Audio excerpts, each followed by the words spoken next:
Today is the official kickoff to the FluVaxJax campaign. With the surge in COVID-19 cases and hospitalizations and the upcoming flu season looming, there is a renewed push to keep flu patients out of the hospital. Joining me now is Dr. Sunil Joshi. He is the president of the Duval County Medical Society Foundation. Dr. Joshi, thank you. I know you've led the charge with FluVaxJax. This is our second year of doing this. Would you, we have talked now for several weeks about this surge in cases and hospitalizations. Now that we've got the flu season here, what is your concern? Well, it's the same concern we had last year, except this year it seems to be much more likely of an issue. And that is that with patients in the hospital with COVID-19, what's going to happen if we start to have more flu patients come into the hospital? Remember, the flu is a very common virus that can indeed lead to hospitalization. And we already have critical numbers in our hospitals just with COVID patients alone. You start to add flu patients to that, and then we start to get more into that crisis mode like we were a few weeks ago. So we have to be very, very careful as our COVID numbers start to decrease in the hospital. We don't want to start to see flu numbers increase, because then we'll be in the same spot we were just a few weeks ago. And we know hospital staff are just exhausted. Quite frankly, I have a neighbor who works at a hospital, and just the mental toll that it is taking on nurses in particular, who are literally having to watch people die, and they feel like there's not much more that they can do. It's just tremendous, and it's heartbreaking. It really is, because it's one thing.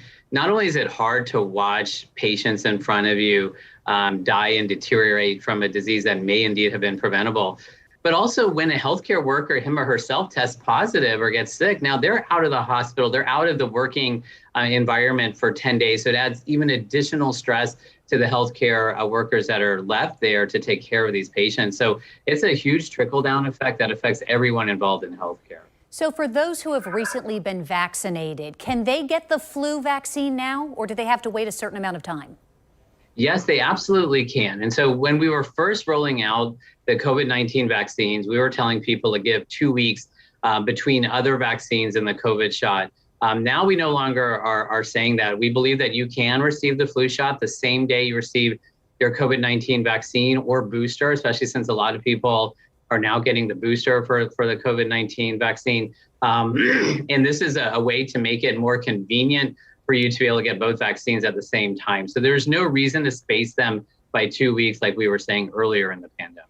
And then your message to those who year after year have said the reason they don't get the flu vaccine is because, well, the scientists might not have gotten the strain right this time and it might not work. Yeah, and so keep in mind that, the scientists do the best they can. They're looking at 3 to 4 strains that might be occurring in other parts of the country to try to identify what may indeed be the most likely strain here in the United States. The vast majority of the time, they do a good enough job to prevent people from being infected with the flu to the point where they require hospitalization. Remember, the vaccine does not necessarily keep you from getting the virus, but what it can do is keep you from getting sick enough with the virus that you require hospitalization, ICU, intubation, or even death. For pediatric patients, for children who receive the flu vaccine, they are 80% less likely to require a pediatric ICU admission than someone who does not receive the flu shot. And for adults over the age of 65, 70% less likely to require an adult ICU admission if they were to receive the flu. So again, the flu vaccine itself is very, very critical in keeping people out of the hospital. Yeah, for adults, and as you pointed out, for children as well, because I don't think any parent could ever imagine what it would be like sitting next to their child in a hospital bed with tubes coming out of them because they are so sick from either the flu or COVID-19, which is why vaccinations are so important. Dr. Joshi, thank you. Thank you for your message. We really appreciate it. My pleasure.